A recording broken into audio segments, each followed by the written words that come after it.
Joining me now to discuss this more is Gerard Celente, director of the Trends Research Institute. Mr. Celente, first it was Greece, now these violent protests are spreading to Ireland and Romania. Are these isolated incidents, or is this indicative of something bigger, maybe something that could even happen here in the United States? Well, as I said last week, this is just the beginning. What you saw in Greece, I said was going to spread worldwide. I guess you could call this Workers of the World 2.0. Everyone knows what's going on. The banks are getting bailed out, and the people are being punished to pay for it. It's as simple as that. You know, as I've said this slogan as a Bronx guy originally, when people lose everything and they have nothing left to lose, they lose it. And these people, there's nothing to lose but everything. They don't have jobs. They're being taxed to death.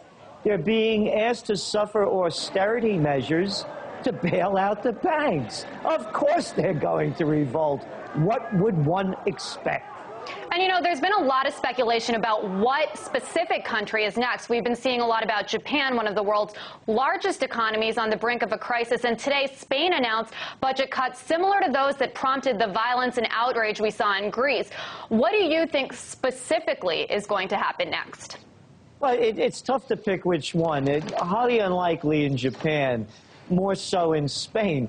There's a 20% unemployment rate in Spain. You're looking at young people between the ages of 17 and 25. It's over 50%. They have nothing to do with a lot of time on their hands, educations that are useless, and becoming more and more angry each day as the atrocities continue to grow. This is unprecedented. It's the greatest bank robbery in world history, and the banks are doing the robbing. The people are not going to tolerate it. And Mr. Celente, are we at the point where people are so angry that nothing will be able to calm them down? Is there anything that can be done to stop all this madness? I mean, it seems like governments are taking these measures to supposedly prevent even worse financial calamities. Is it at the point where any action by the government will be perceived as suspicious? Who's the government?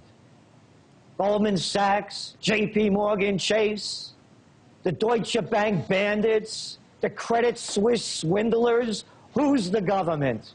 They keep coming up with this logic that if they don't get bailed out, if the banks have to take a haircut, that's white shoe boy language for taking losses, then the whole world financial system will collapse. Let them take their losses. Greece is going to default on part of their debt anyway, if not all of it. They made a bad bet. The creditors have to lose their money.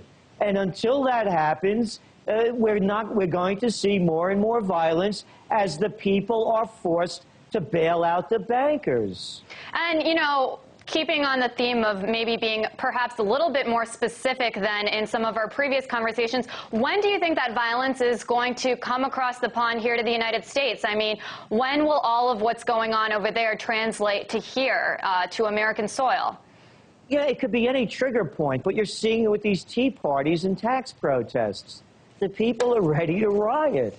And if the economy here collapses, as we forecast it will, and you saw just a week ago we had, what, 1,000-point drop in the Dow within minutes. And, of course, they still don't know why it happened.